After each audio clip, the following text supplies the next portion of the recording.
L'aquarelle est un matériau qui existe sous cette forme que vous pouvez trouver dans le commerce et qui se travaille de façon très diluée avec de l'eau en couches très transparentes.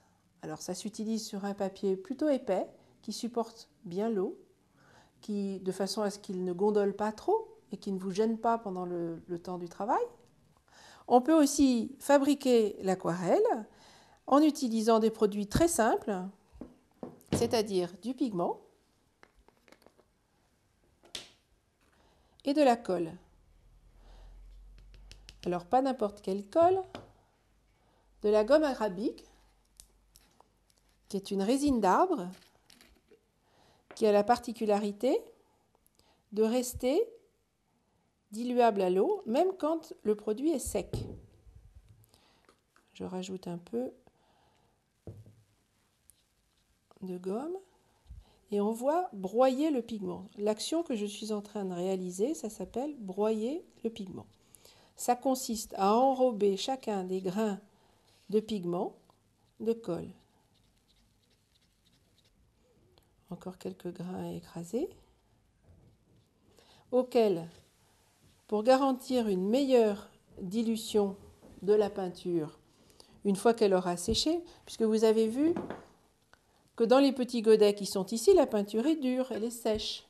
Le mélange que je fais là, je peux le mettre dans un petit godet comme celui-ci, ça va sécher, et avec un pinceau humide, je vais pouvoir de nouveau rediluer la peinture.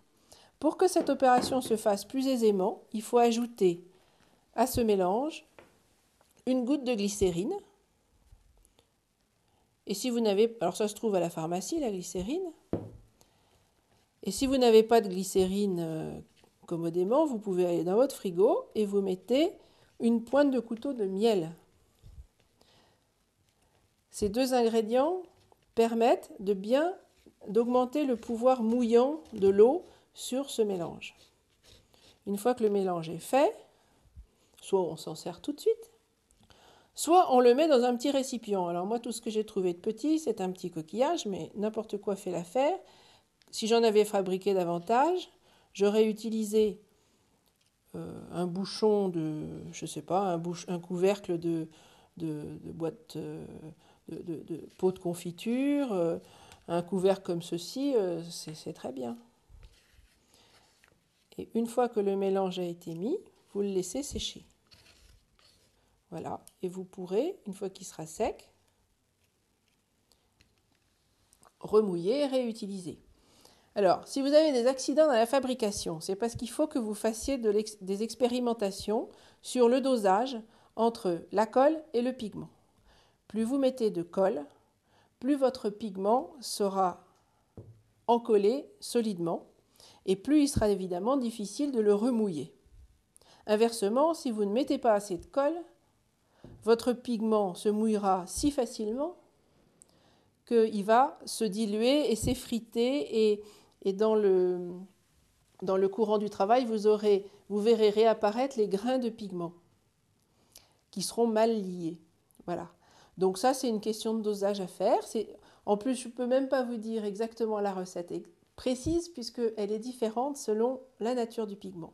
Il y a des pigments comme les pigments de terre naturelle qui demandent énormément de liant, alors que d'autres, des pigments chimiques comme celui-là, n'en demandent pas beaucoup. Donc l'aquarelle qu'on a préparée, on va la laisser sécher tranquillement dans son coquillage, on pourra s'en resservir n'importe quand. Pour tout de suite, on va faire un essai avec la peinture qu'on a préparée ici.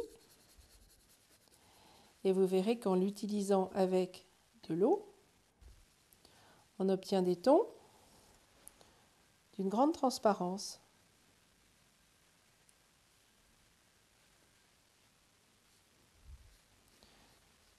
Si on dilue moins, on a une plus grande densité de pigments.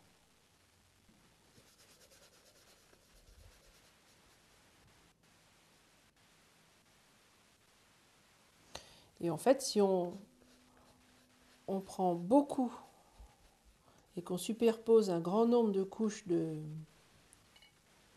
d'aquarelle, on finit par opacifié complètement la peinture, qui là est donc laisse passer à travers le blanc du papier. Là, on a complètement caché le blanc du papier et finalement, on est revenu